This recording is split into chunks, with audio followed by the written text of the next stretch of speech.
What if life in the universe also shares our genetic code? If that were true, and we don't know, would that mean that life started at one Eden planet in the universe or in the galaxy and then spread all over? Or is there a non-biological imperative that creates the same genetic sequence all over the universe, which would mean that we share in this non-local conscious connection with the entire universe? Okay.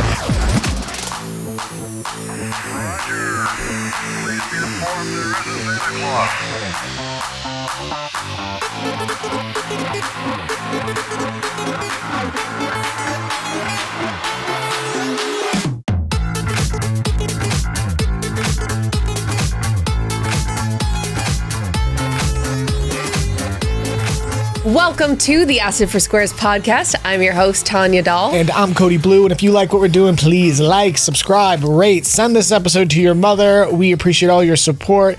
And on today's episode, we are here with the legendary, the iconic Thomas Jane, an actor, a director, a producer, a filmography that is too long for me to even go through. But Boogie Nights, one of my favorite movies of all time. The Mist, one of my favorite horror movies of all time. Cody showed me that one. Yes, exactly. It's classic. Yeah. The Punisher, 3 Golden Globe nominations, The Expanse. You're a legend, brother. Expanse was great. We appreciate you being here with us. Thank you. So fun, and your studio is so cool. I feel grounded and in the mood. Nice. It sets the mood in a very nice way. Well then. Hey, we appreciate it. So what we wanted you on today is outside of your decades in Hollywood. We're here today to get real weird with you. We want to talk about the work you've been doing recently because you've been speaking out in the name of Disneyland. Disneyland. Yes. You've been speaking out in the name of Disneyland. Yeah, I know. UFO Been and a long UAP. time advocate of turning the entire planet into one big Disneyland. Is it not already one big Disneyland? Oh, we're not even close. UFOs, UAPs, disclosure. You're speaking out about it. We've seen you on panels. I think we're all on the part of a Hollywood Disclosure Alliance. That's right. Founding members. We are. What is making you speak out? Just the times, I've been into this since 2011. I had my awakening. It's a personal experience. It's just like God, and there's a lot of comparisons to be made about your relationship with God. Diana Pasulka, American Cosmic, there's a new religion. Looking at the alien phenomenon, we can't help but compare it to a religion, a higher power, a more intelligent power with better technology. So it's a techno-God in one aspect. We have a personal experience. This is a personal come to Jesus moment when you understand that we are not alone, that we're not alone on this planet, that we haven't been alone on this planet for a very long time. And the insular, hermetic version of humanity that we've carried with us since the very beginning is not true. The Neo-Copernican revolution. What's that? So Copernicus in the 1600s, it took about 150 years for the church to finally accept what Copernicus had discovered thanks to this new invention called the telescope. The Copernicus logically demonstrated that the sun does not revolve around the earth. We see the sun come up and it goes across the sky and it goes down and then it comes up again. So we're the center of everything. The universe revolves around us. We are God's chosen creatures, created in his image to exist on this very special, singular planet that was designed for us to be here. Copernicus proved that actually we're revolving around the sun. And the sun is the center, essentially, of the universe, and we spin around it. So, which means that we didn't have the power that we thought we did, that the universe may not have been created. That we're much smaller.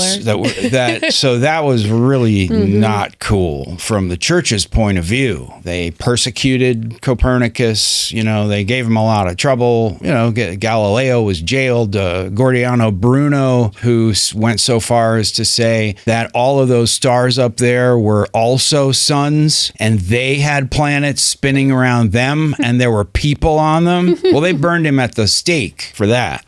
That was not cool. Right. And right. as he burned, he shouted to the heavens what he firmly believed. There are other planets with people, as he burned, right? Ooh, that's dark. Those were his last words, you know, Those are some good last words. which have echoed through history, which is really cool. Like, I'm telling that story because someone told someone who told someone. So his last words actually became part of our history. And the fact that they burned him for saying that puts a damper on other people coming out and going, you know, yeah, maybe. Shit, there's a lot of, those are some. So this is like a fractal. Of to that this same day, thing. we still don't fully accept that the universe is a living universe. And science keeps at arm's length the near-Earth stigma. It's okay to look for aliens really far away, but there's a stigma against scientifically looking for aliens close nearby. Oh, interesting. The near-Earth stigma, which exists to this day, and we still have trouble with it. And there's really good reasons to have a problem with accepting that we are not alone. Why is that? Because we're afraid of that that we're already sharing a space with beings that are not of the same race. We really don't like the idea of being second in terms of intelligence and technology. That, you know, we've created our world with the inherent assumption that there's nothing smarter than us, that we control the world in its entirety. We can kill animals if we want to. We can save animals if we want to. We can burn down the rainforest if we want to, because we make the rules, you know, and we're supposed to answer to God when we feel like it, you know, because we make the rules. And we don't, when it comes to sort of society, we don't have a higher power. You can have an internal personal God, and that's cool. But when it comes to society and what we do and how we manage it, we're the boss. So alien intelligence that has the capability and the technology of coming here and then not announcing yourself, you know, and walking up to the leaders of our world and saying, hello, human leader, we respect your intelligence and autonomy. We're here as a guest. Would you please allow us to perhaps take some samples of maybe some seeds? And, they don't do any of that. They don't ask for permission. They don't pay taxes. Right? They do not follow orders and they have superiority. They have military superiority over the best military in the world, which is us. So that's why we have trouble grappling with this idea that we're not the top of the food chain. In fact, we don't even know how far the food chain goes. We don't know if we're second or 150,000th down. Suddenly the chain is broken, and now it's a mystery. Why do you think we are having this like crisis of consciousness around accepting that there are other intelligent beings in the cosmos? I mean, and even on this planet. I mean, we're already figuring out, you know, how smart dolphins are, how much bigger their brains are. Yeah, you know, we know like the emotional centers of whales is 5 times what we're capable of. Yeah. Last year, the scientific community very recently accepted that that a certain amount of other animals are conscious. You know, they've now, octopuses are now scientifically accepted as being conscious creatures, and there's a short list. The people somehow believe that another living being on this planet doesn't have consciousness. Right. The idea of that is so mind-blowing to me. I mean, if you're around any animal, if you actually spend time with them, you can see that they have feelings, they care about stuff. they have families, they have friends, they have social lives, they have whatever it is. They're conscious beings. But it's also like how we define consciousness. Like, you know, so like consciousness is the observer, is the ability to perceive and experience life. And obviously, right. And every being obviously is aware, but so much we assign value to a being based around intelligence. Yeah, because we kill them. Exactly. And we eat them. We're just looking for excuses. Yeah. I mean, scientifically, it was long held, and it's just very recently been accepted that the pain, you know, when you slaughter a pig or a cow, when the screams of pain are just a autonomic reaction, it's not real pain. Who would say that? That's crazy. Yeah. Well, it gives us the excuse to be able to, you know, kill them and eat them. Right. So we have to kind of build this chain. People talk about making contact with aliens or extra-dimensional beings or whatever that is, but there are beings other than us all around us, and our relationship with them is so fractured. And before, you know, we need to fix our relationship with the beings we share the planet on before we can make contact. And the alien question opens up this question of consciousness, the question of our relationship with the universe. It's a consciousness shift, right? It's a neo-Copernican revolution where the consciousness of society and the men in it, men meaning how dare you, men, is shifted. It's raised. You know, it puts a new perspective on things, and those things always take time. You know, they take time because it adjusts our opinions of ourselves, but also it opens up new possibilities for how we conduct ourselves and our relationship with the universe and each other on the planet and other beings. But there's a lot, you know, that we would lose. We would lose this sovereignty. So aliens, if they wanted to, could easily park a city ship over every single one of our major cities, you know, and then shoot a text to everyone on the planet and say, you know, kneel, lesser being. Right. You know, they have that capability. They haven't done that. They haven't. But that doesn't mean they won't. Right now in the world, people are saying that they're being interacted with. They're interacting with ETs telepathically, right, or they're actually being abducted, or having, you know, just one-on-one experiences with these beings. Or just seeing phenomenon in the sky. Yeah. What do you think that the ETs would even want to do with us? Yeah. Do you think that's happening? Yeah. So to answer your original question, I got into this in 2011, and it was a private study, you know, and a personal awakening to several things. You know, not only are we not alone, not only do we have these visitors, but it's been deliberately hidden from us.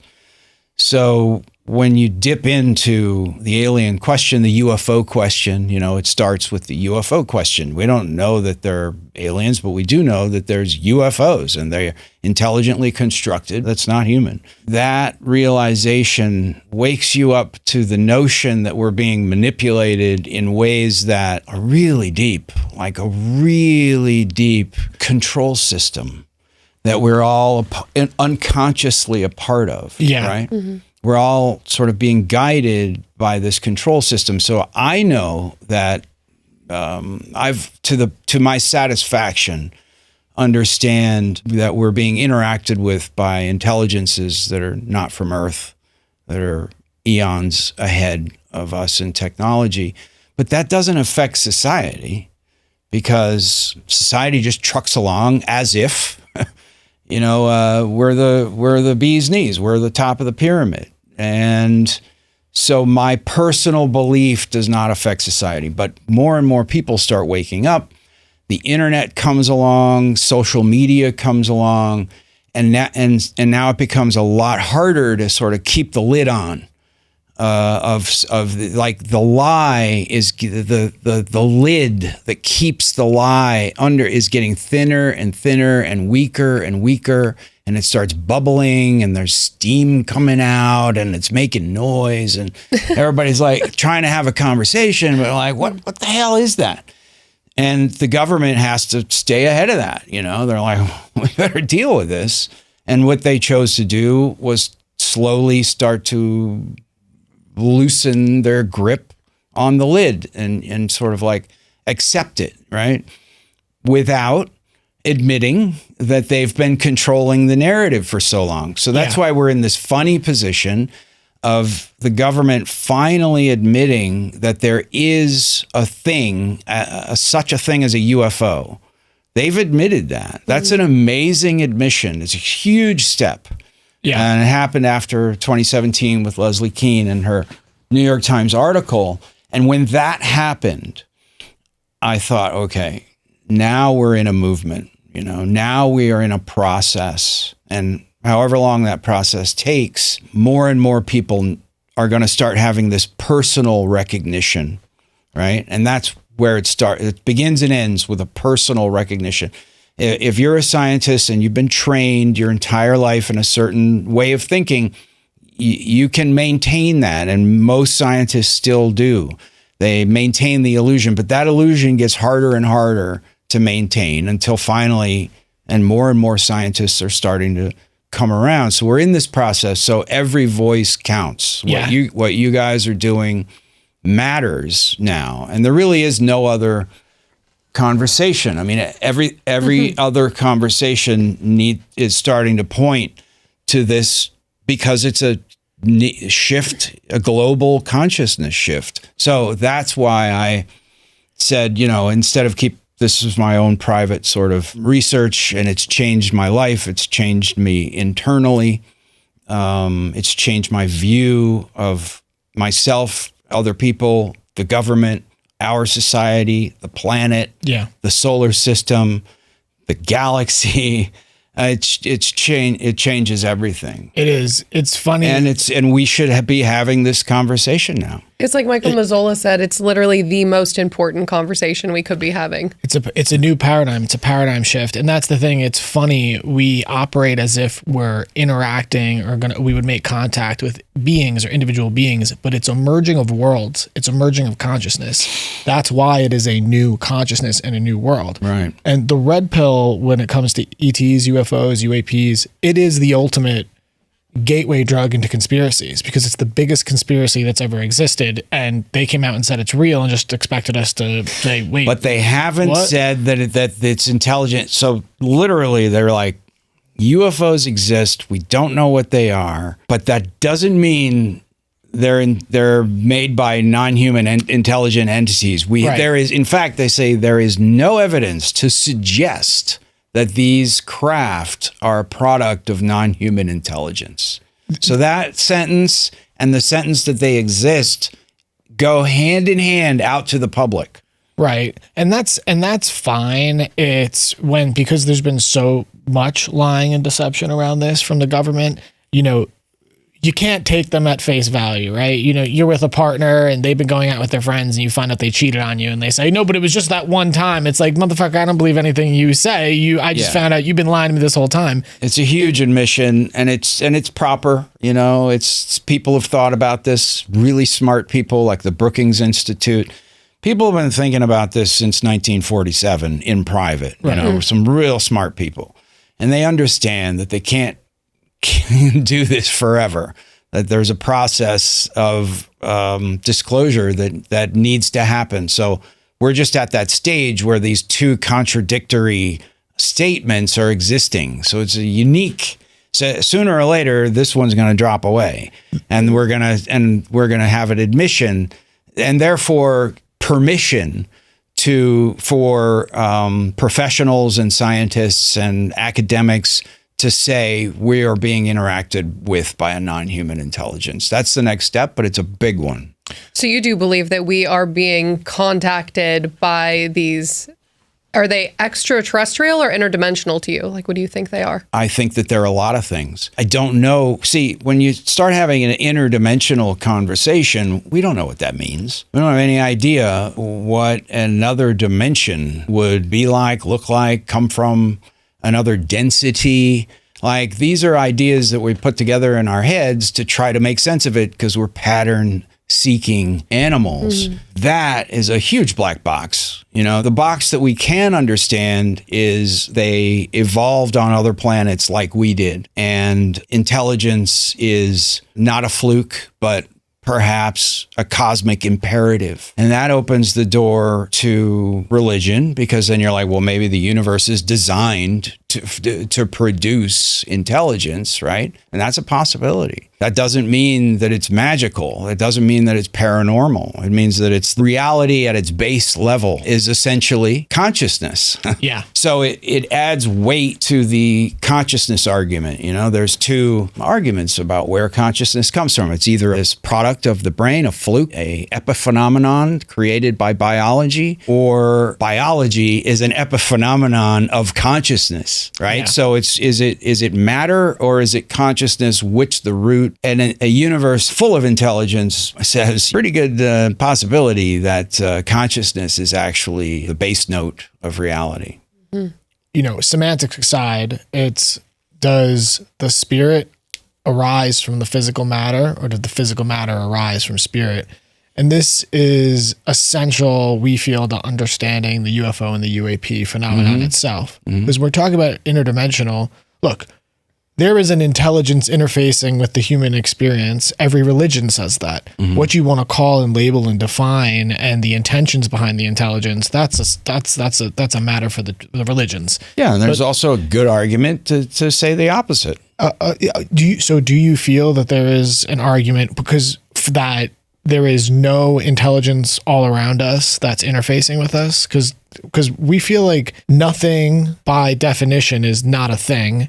And everywhere we look, unless it's something we created, like this microphone, then, you know, there's living matter. The earth is alive. You know, you know what I mean? There's everything. Yeah, the Gaia hypothesis. Is that what that is? You know, is that the planet is a self-contained organism expressing itself with all these different organisms, the way we have millions of organisms living inside every body. You know, even the smallest fruit fly is full of these other organisms that live symbiotically. So it's organisms within organisms, you know, in this Russian doll sort of set that goes on. And it obviously didn't start on planet Earth or end on planet Earth. That Earth itself is a Marishka doll nested inside of other dolls. Just never ending. You know? Or maybe it somehow folds back on itself at some point. Right. Maybe Absolutely. the universe is this toroid that's sort of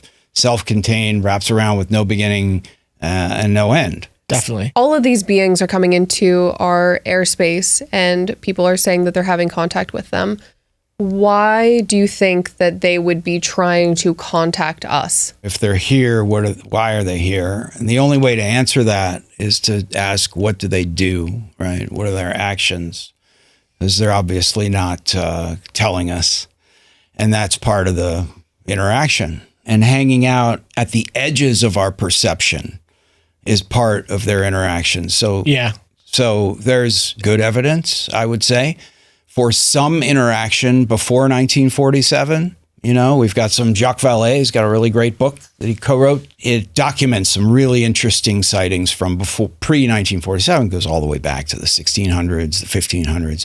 Now, the further back we go, the murkier it gets, but there does seem to be sporadic interaction with something that we don't understand and didn't seem to come from by human hands. It could be God. I mean, we don't know. But June of 47, people forget this. We had a wave. It was a worldwide wave. We have reports from just about every country in 1947, and it seemed to have started in June, although there is reports from before that. It sort of started picking up speed after World War II. We had the Foo Fighters. Right. So after World War II, we had this ramp up, but then June of 47, they were like, we are here. And it just went everywhere. And there was a UFO craze in 47. And that's why when the Roswell crash happened over the 4th of July weekend, people were losing their minds that it was front page news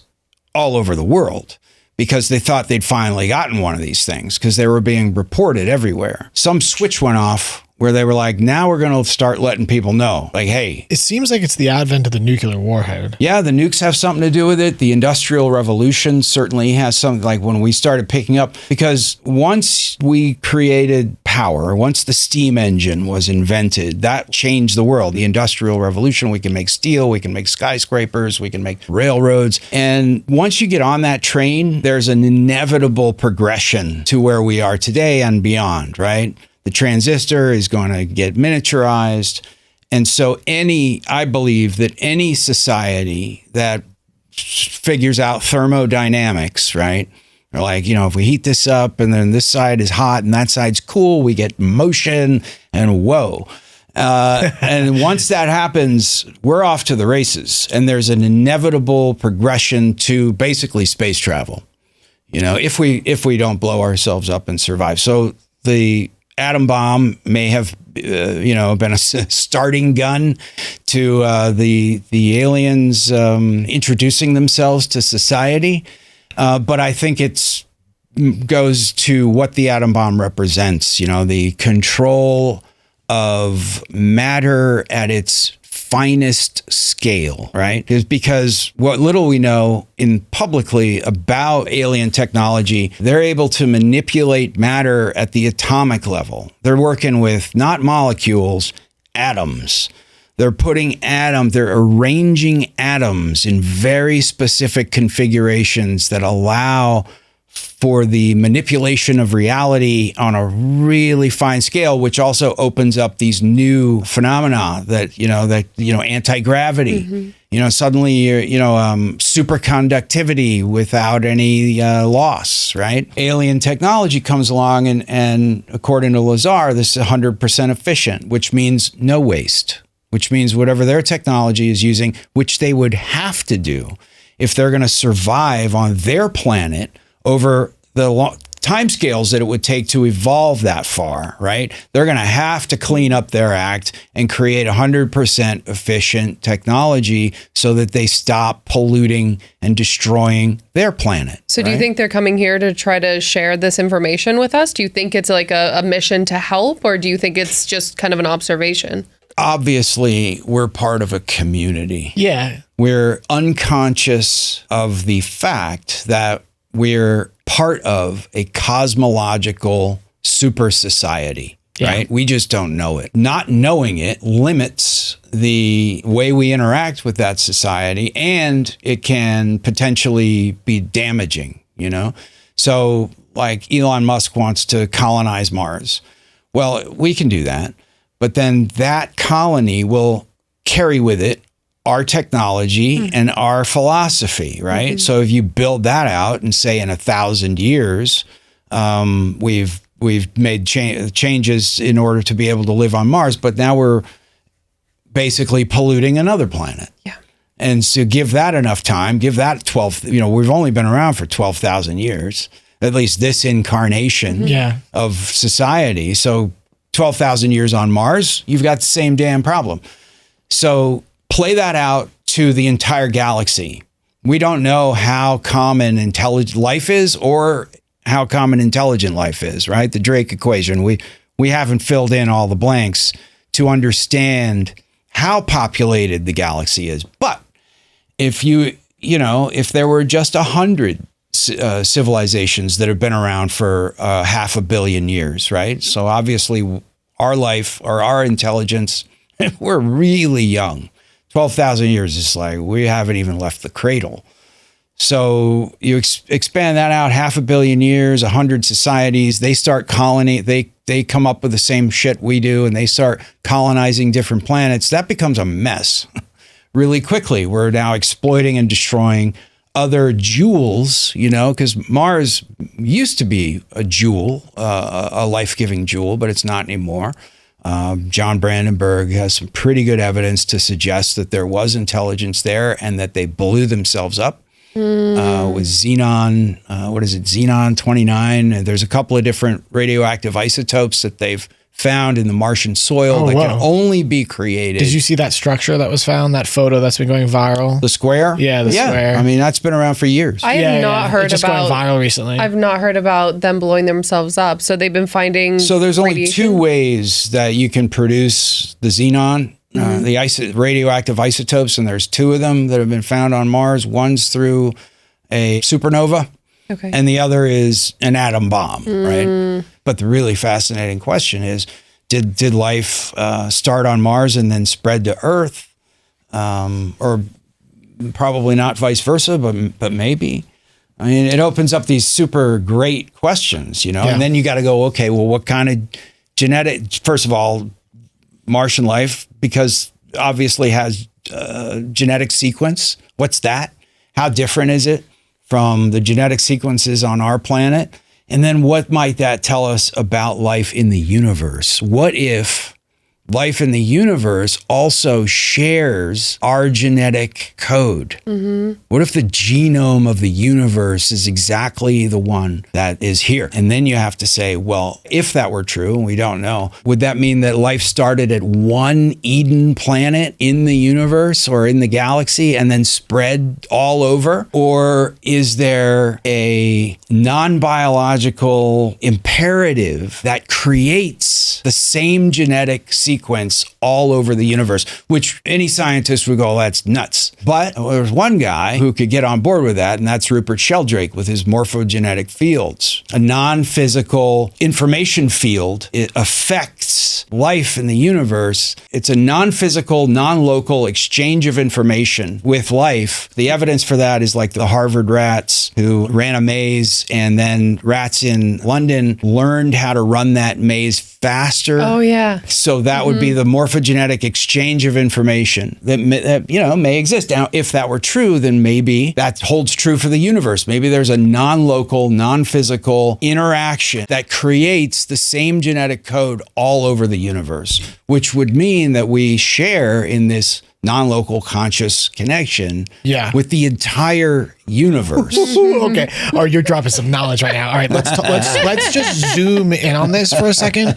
Because, you started talking about a morphogenetic field. And for our audience, if they don't understand, right, we're talking about a toroidal electromagnetic field that every single organism it may interact with electromagnetism. And Michael Levin has done some interesting research with the biofield. And now we're discovering that the biofield directs the morphological sort of function. So Levin's been able to manipulate the bioelectric field of tadpoles and create, an eyeball where an eyeball shouldn't be. Because not by building a whole genetic sequence and going for eyeball and popping it in there and say, build me one. He's just tweaking the biofield. What? Right. Yeah. So this is recent? So that is the electromagnetic side of what Rupert Sheldrake says is a non-physical, so a non-local interact. So the non-local morphogenetic field interacts with the biofield, and in that may be the bridge between non-physical, non-local consciousness and physical consciousness. So the EM, electromagnetic waves, may be the physical expression of a non-local, non-physical morphogenetic field. So this is like the key to everything you just talked about. Like this truly that would be the key. So okay, and there's many things and many studies that have now proven this. We've talked about on this field around morphic resonance, that similarly oscillating electromagnetic structures harmonize over time. So if we put 2 wall clocks on the opposite sides of the room, over time they'll sync up. Well, that's vibration in the wood, right? But it's still a bunch of women live in the house together. Their periods will cycle at the same time. Right. Periods can, I believe, they sync up with the moon. It's because we're slaves to the moon. Slaves to the moon. It's so we're cool. We're slaves to the giant ship in the sky. Which then says, so. Another great question, does every life-giving jewel in the universe have a similar moon, or are there different moons and different sort of relationships that Right. create the same thing, and then why women and they tend to cycle toward the moon and each other. Like, what is that? Also, what happens if you have like a bunch of different moons? Then what's that doing? Oh yeah, that's interesting. You know what I mean? Because That's one crazy. moon Yeah, is you- messing That's with the our craziest tides. PMS. Messing with our Yeah. tides, it messes with our bodies, like everything. Like even if you look at astrology and all that stuff, we do get affected by the planets and everything. We just get affected by everything. So could you imagine if you had 7 of those? Right. Oh my God, it would be chaos. Would those 7 then equal 1? You know, would there be the relationship? You know, Yeah. that would sort of balance out to it. And then what does that tell you? You know, about fractals, and, Right. some sacred geometric sort of structures that may be part of the electromagnetic field. Right. I want the electromagnetic field is this. Everything you're saying is fascinating, right? Because we know if someone meditates, they've proven that not only does it reduce their anxiety, but it will reduce the anxiety of, Right. 20, 50 feet The around them. Maharishi effect. Yeah. Right. Right. So we know that that's how phenomenons around telepathy happen. We know that there is some sort of field connecting us. And one of the things you said when you were kind of rolling out these various hypotheses around the phenomenon, and when the boom in the UFO UAPs, started in 1947, there is that is around the nuclear warhead. And one of the things that you were sort of outlining is it sounded like there's one theory where they were like, oh, they've reached this stage in their technological evolution, they're ready. And I think another theory, which goes back to the morphogenetic field, is that we are all connected interdimensionally to this morphogenetic field. That's right. And when you split the atom and set off a nuclear warhead, you are not just affecting your planet and yourselves, you are affecting all. Yeah. That is because all things are connected. And from their perspective, they're not thinking they want something from us. They're thinking we are connected.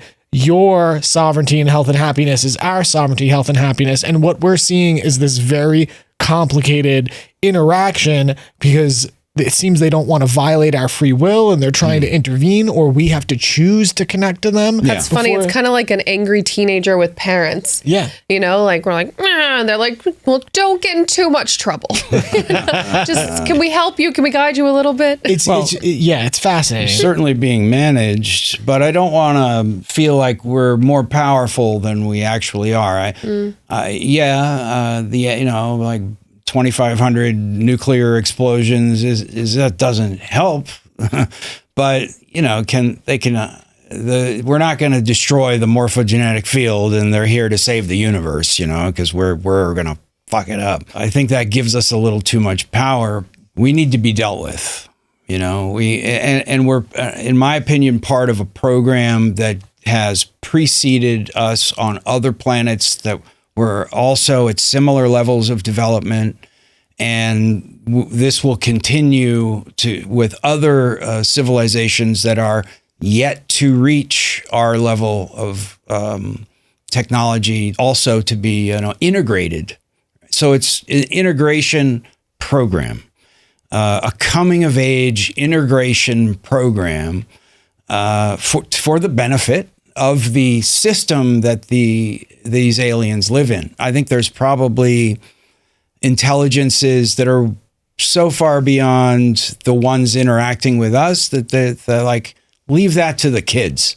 Kids will deal with that, And I think that most of the phenomenon is probably some kind of biosynthetic organisms created specifically to do this job, because to tell you the truth, it's kind of boring. So you're talking about like grays being non-biological absolutely. Beings that are coming here, like little androids or something? They're biological. They're created using our own genetics, because that's easiest.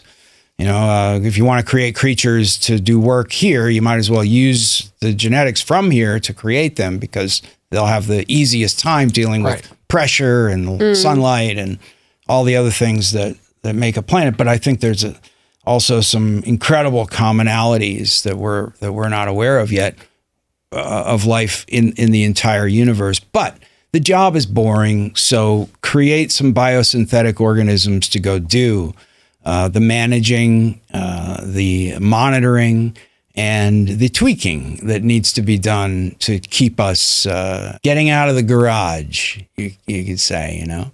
We're supposed to keep it in the neighborhood. We're not ready to interact with the rest of the call it the Galactic Federation. Have you heard that that our planet is actually in like a quarantine? That's what I was going to ask. Oh, really? Yeah. Too funny, of course. Yeah, well, yeah. What do you? So, because that's what it sounded like he implied. Right, that's what I was thinking. Are you saying that there is that implies there is some sort of quarantine? I mean, and look, if they are here, and it seems like they've been here, the level of Gandhian-like restraint, especially when you have all these accounts of, like something like Battle LA, where the government is shooting at these things in the sky and knocking them out with EMP, right? It implies some sort of quarantine. Is that what you're saying? I mean, because you're talking about I think there's absolutely a quarantine going on. You know, John Ball and his zoo hypothesis is... What's that? John Ball is a scientist who in the 70s said, maybe in answer to the Fermi paradox, which is essentially we see a lot of suns, we see a lot of planets. They hadn't been discovered yet, but we assumed like there's probably other planets out there. There's organic chemistry all over the universe. It's been around long enough. So logic would dictate that there should be aliens. So where the hell are they? Mm-hmm. And one of the reasons is, they do exist, but we don't see them because we are a zoo.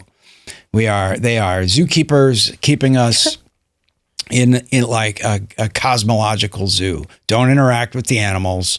Just let them do their thing. But they are essentially part in, a nature reserve, and they need to stay there.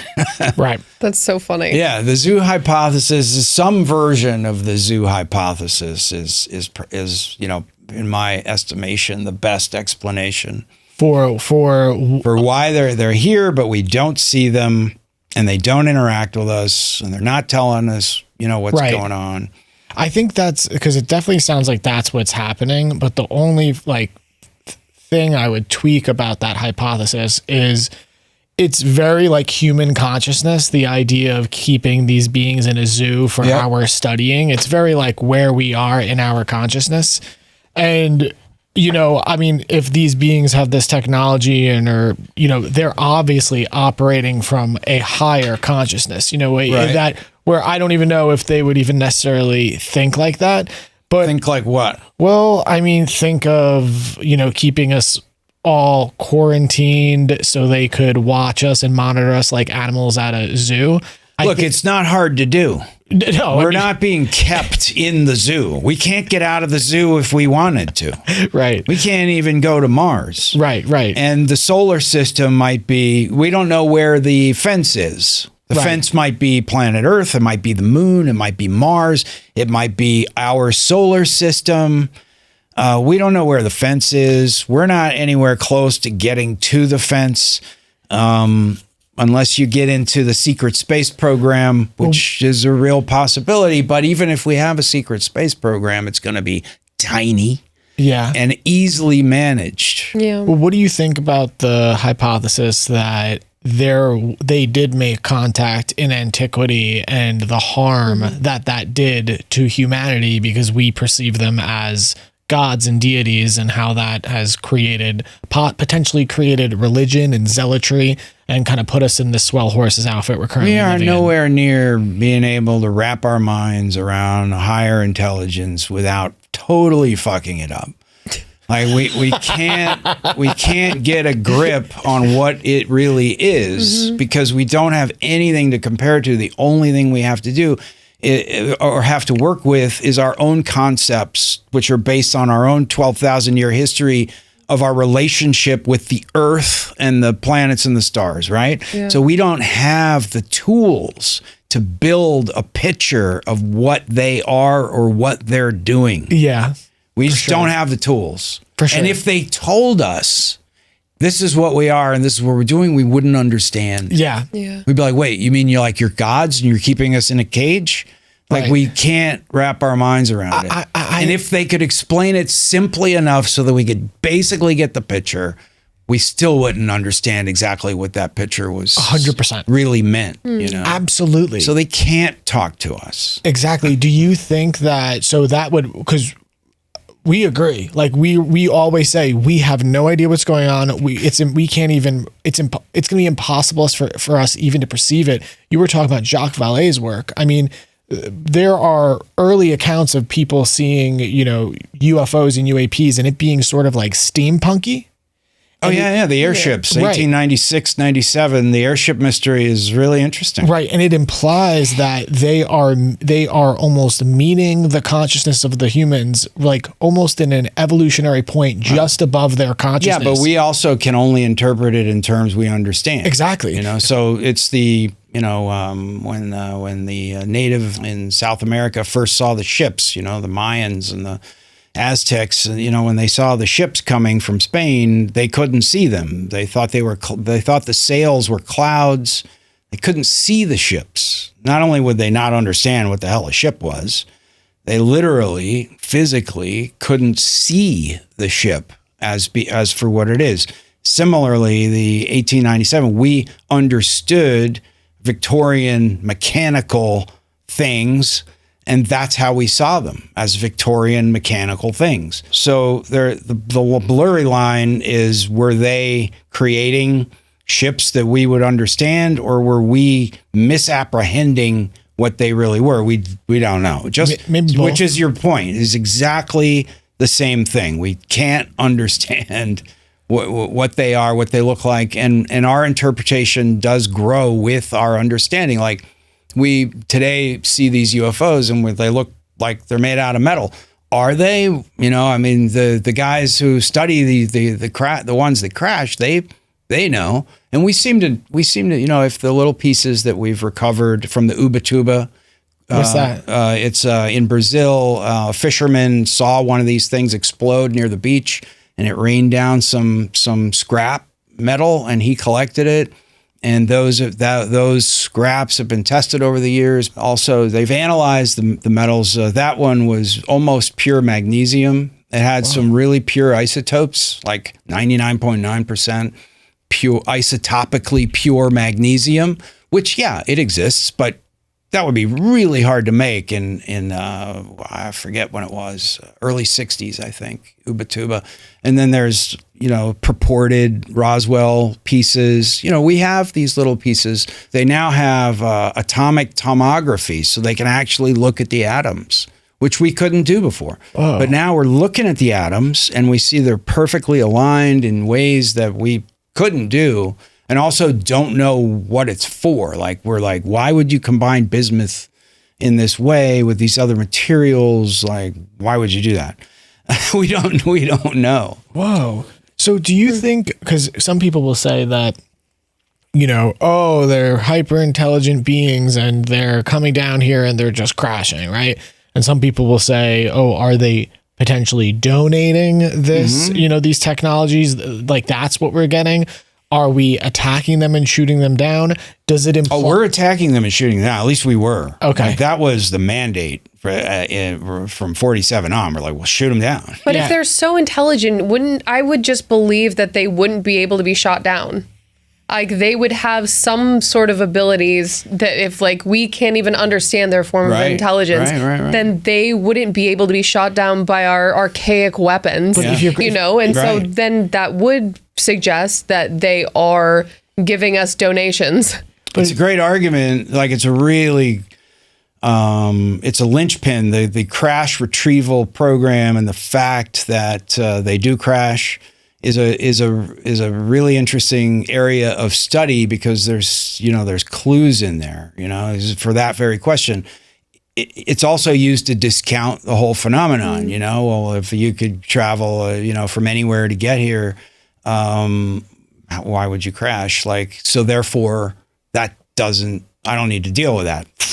Crash. Why would they do that? First of all, we don't know how they got here. Yeah. So we don't understand the technology that they're using to make anti-gravity and zip around in their little scout craft. You know, at first we thought like that was the spaceship.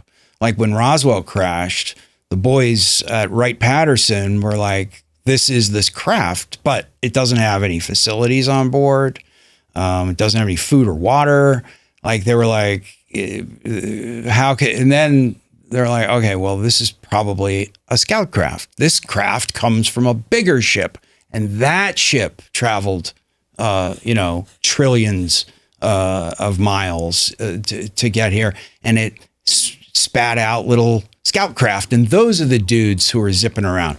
But we don't know how they do that. We don't understand the technology. Therefore, we can't understand why they crash. So one idea is that they somehow surf the Earth's natural magnetic field, and that fluctuates all the time. There's a lot of reports of the falling leaf phenomenon. These little scout craft are often, when they're seen close up and they're descending, they do so in a falling leaf manner, which suggests that they're riding an electromagnetic wave as they're coming down. And so that is perhaps not as controllable as we would think, because they obviously don't have propulsion, right? There's no jet exhausts coming out the back. It's not being pushed along. It's using a field effect. So the nature of that field effect may make the ship prone to crashing. They may be, if they're biosynthetic organisms, they could be under a master AI, and that master AI may be controlling like 100 or 200 or 5,000 other ships.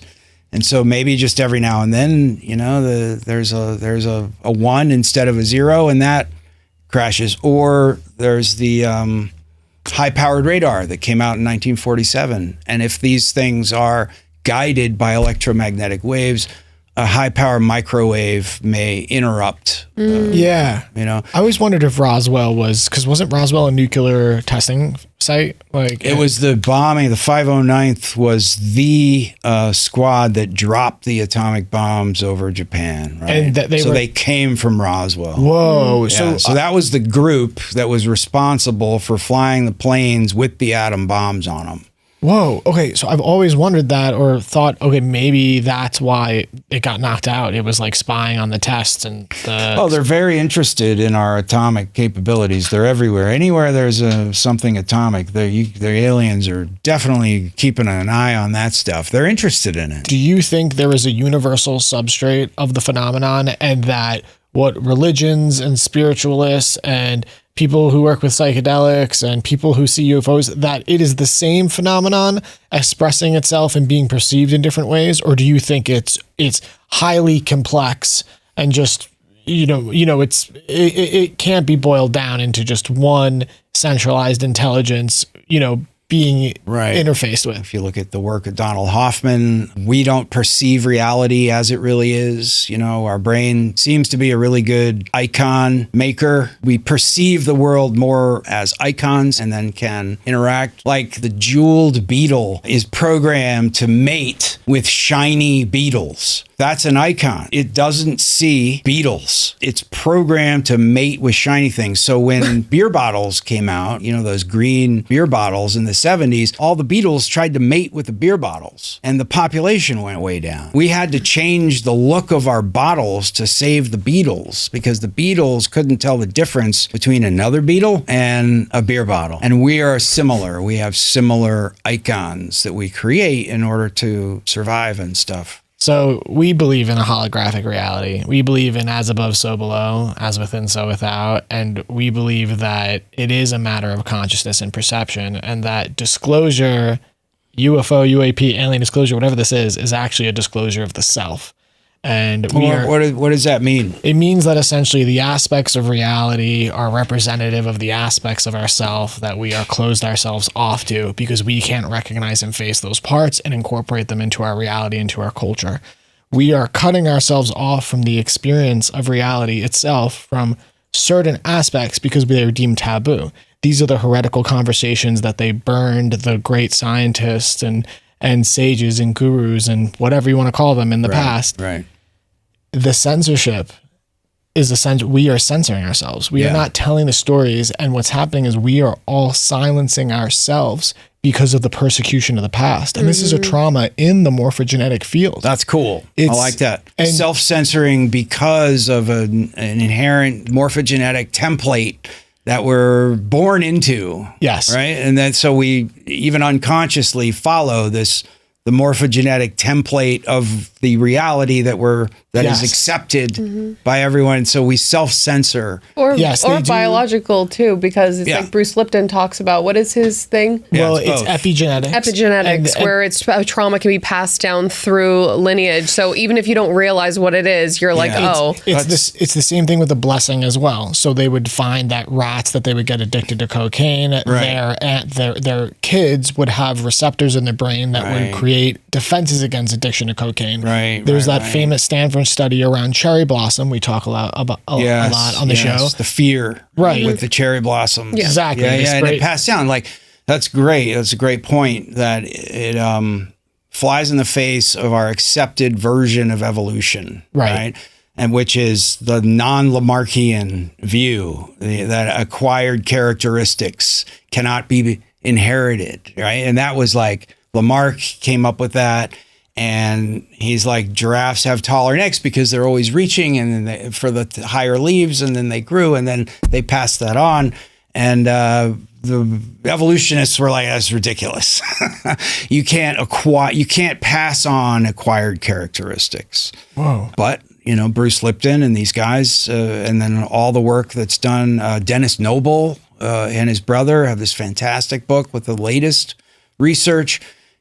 Acquired characteristics are passed down. They are heritable, and we do our conscious experience affects and guides our genetic structure. The trauma is in the morphogenetic field of Copernicus, of Galileo, of all of these people, and this is heretical. This is what the evolution of heresy looks like. It looks like a bunch of artists sitting in a podcast studio having the conversations that we were too afraid to talk about 10 years ago. It's such a cool moment. It's so cool. It is a cool moment. Such a cool moment because it's never been like this before, and it'll never be like this again. Yeah.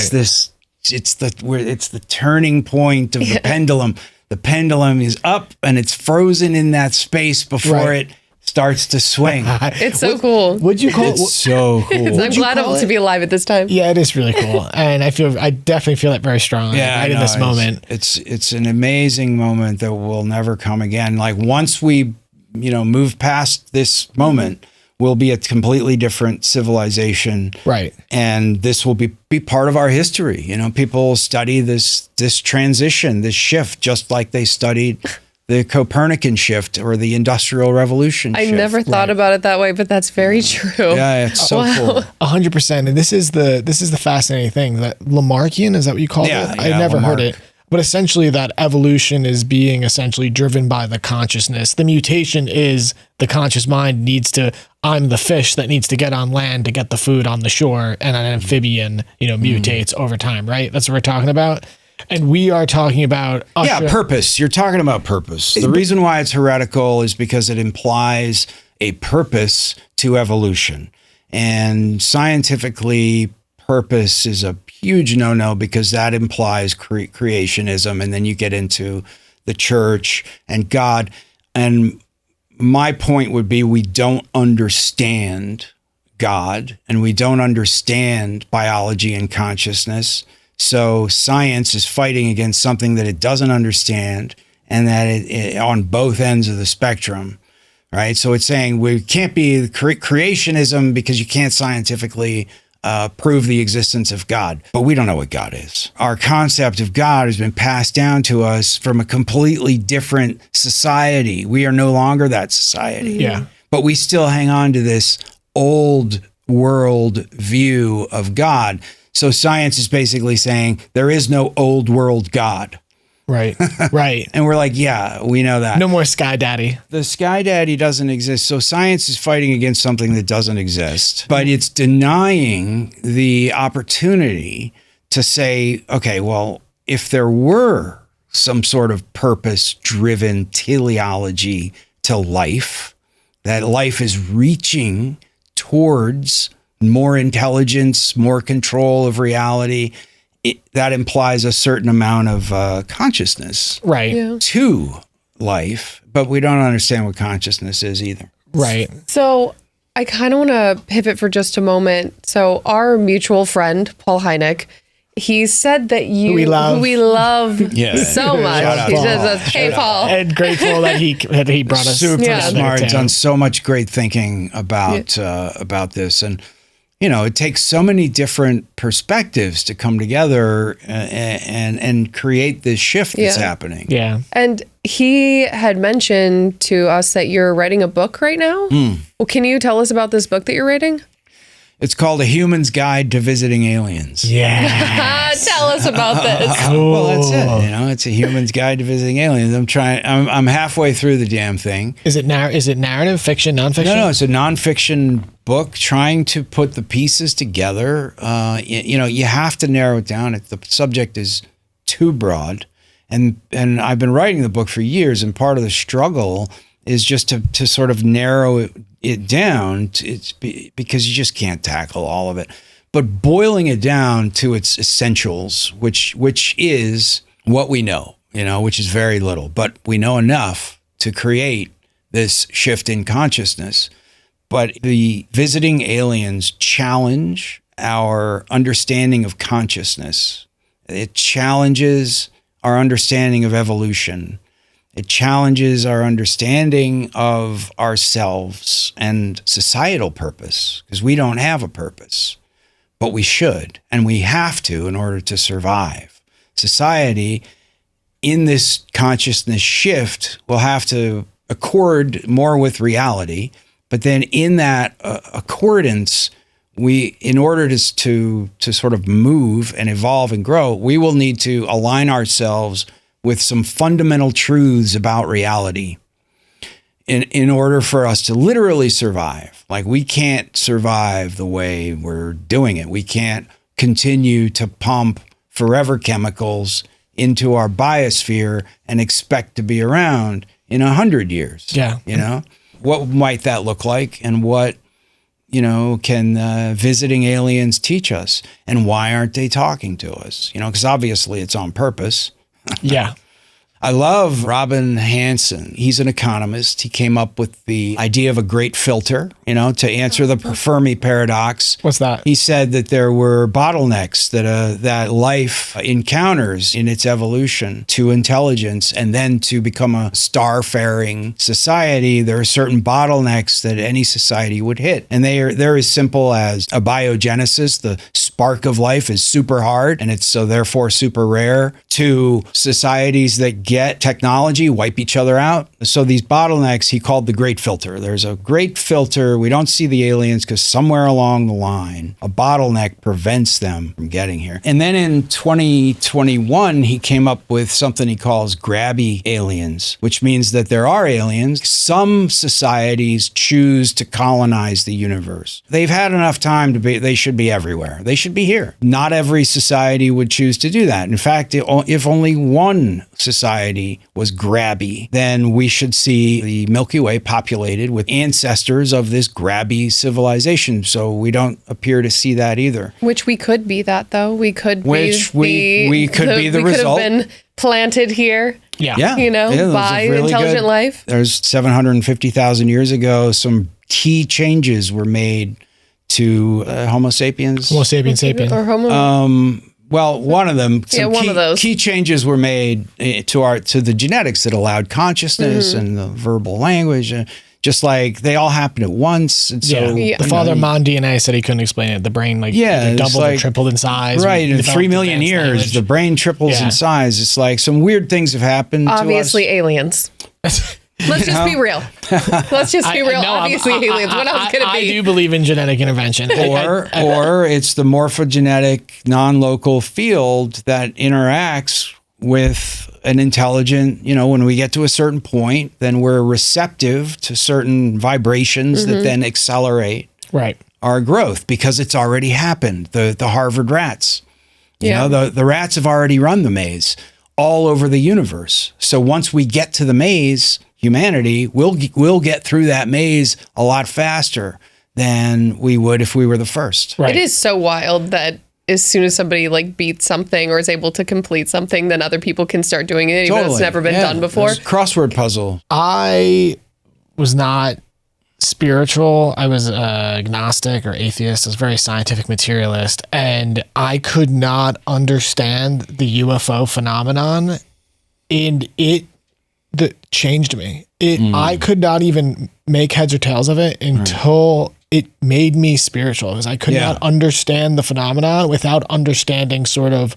the why are we here and consciousness and the morphogenetic field. And then I had my own experiences. I know you have as well, Tanya, and the vibration, the help they're offering, the procedures, the healings that are being done, the geometry of it all.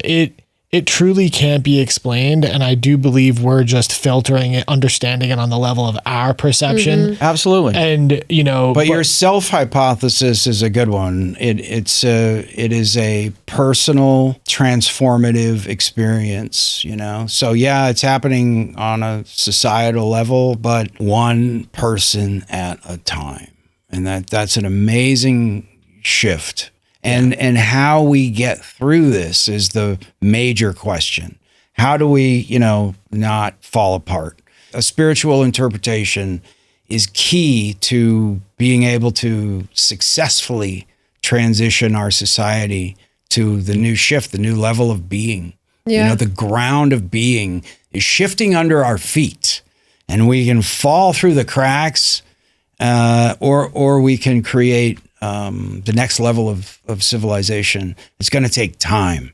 It's going to take decades. We're at that crucial moment of how we deal with this is going to impact the types of societies that we can create in the future. And it starts with the self.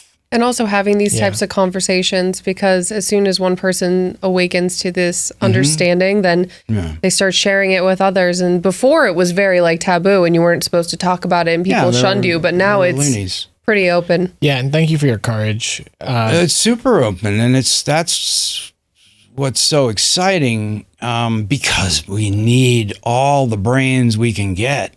We need the academics, I was going to say Robin Hanson recently, so that was his thing, and obviously he was fully on board with the Fermi paradox. But recently he went on Kurt Jaimungal's show and said, well, if they were here and behave as they do, sort of hanging out but not announcing themselves, his hypothesis was a really good one, and I'll tell it to you quickly. Our sun comes from a stellar nursery.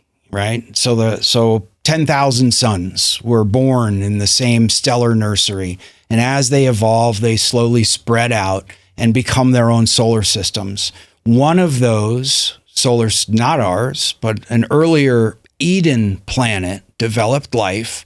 And through panspermia, just like Mars and the Earth exchange rocks, these planets started exchanging rocks and life spread.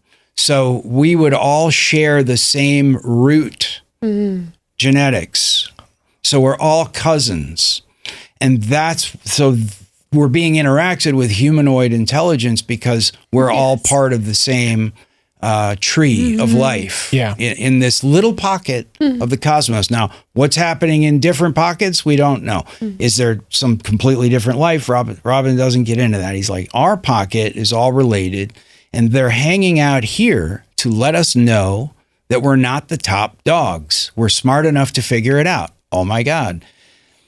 Humanoid aliens who've been around a lot longer than us exist. Therefore, we're not. And if they have a no colonization rule, right? If they've said, it's a limited, if we have so much intelligence, there's a limited number of jewels in the universe, in our galaxy, so we can't be just pell-mell, and that all leads to war and disputes. I found that planet first and I want my people to colonize it. No, you get the hell out of here. We're older than you. You're looking at Star Wars. So somewhere along the line, the top dog, the oldest, smartest, most powerful civilization decided, for one reason or another, no colonizing. Go out there and tell everybody. let them know, they're part of a cosmic system, and we don't want you running around, and you might as well know, now instead of, just springing this on you later. Let's know long before you have the actual capability. So when you finally do get smart enough and you survive, you'll know what the ground rules are. So aliens could be cousins who are here, who are smarter than us. They're top dogs, and they're letting us know what the rules are. Well, yeah. Robin Hansen, I love that. Dude, you rule. Thank you. Well, thank it's you like so much. you're just scratching the surface. I know. That's all we can do right now. That's all we can do. And you're welcome to come back whenever you want. We'd love to hear your 2011 story if you ever want to share it. When I finish this book, I'd love to come back and talk about it, because basically all the stuff that we've been discussing is what I'm laboriously pinning down on paper, just to have the basic sort of like outline. And it's a moment in time, 2 years from now, we're going to be having a different conversation, but pinning down the moment in time where we're at, which is this transition from who we are now to where we're going, the unknown, reaching into that undiscovered country. Is sort of the romantic moment of society and self. And I love what you said about how this is essentially an interaction with self, higher self, and at its heart, that's all it is. So that's groovy. Yeah, the crazy thing is when we had our experiences and we react, especially me, in fear. Oh yeah, it's terrifying. Terrifying, and they always say, "Where you?" Every time. Right. Where you? And what does that mean? The things that they do communicate very little to people who have interactions, and they're always in these weird haikus. And we are one. There's 10 different ways you could explain that, but I believe it. It's whatever it is, we are one. But are we one biologically? Does that mean that we're all part of the same family? Or like Robin Hansen said, are we one in this consciousness, spiritual view? Are we or do we really share the same genome? Just what do you mean by one? So the Russian nesting doll. We are literally. They're like we're all inside of a giant being. Are they all true? And the last thing that I didn't answer was what the phenomena. I think we're dealing with time travelers, because once you unlock gravity, that frees you from space time. So we have to be dealing with time travelers. We may be dealing with versions of ourselves. We may be dealing with time traveling aliens, biological aliens, artificially intelligent aliens. And I don't know. I've got one idea for what another dimension might be, and that's where light lives. Light, from our point of view, travels at the speed of light, but from light's point of view. And Peter Russell wrote a great book called From Science to God, where he explains light's point of view, there is no time. That's why time stops at the speed of light, space disappears. So that's another dimension, because it's timeless and spaceless. So light takes zero time and travels zero distance to get to the other side of the universe. So if there was a way to shift into light, the universe is your oyster. Shift in and out. Shift in, get anywhere you want, shift out, you're there in no time, zero time. So I think that's probably what they're doing. That's what it seems like. Yeah. Okay, brother. Yeah. Thomas, thank you so much for being on the show and coming in and getting weird with us. This is awesome. Whenever you want to talk again or want to promote your book, also, everybody check out our brother's new comic, The Lichen. The Lichen. Yeah, Is it out now? Yeah, there's issue 1 and 2 are dropped on Comixology right now. Amazing. So we had a lot of fun with that. That's been years in the making, and it's getting great reviews. The kids are digging it. I'm also a fan of werewolves. Yeah. They're not related. They're not related. Werewolves are fictional. As far as we know. And on that note. All right, gang. Please, if you're with us, like, subscribe, rate if you have forgotten. And until next week, bye. See you next time. Bye.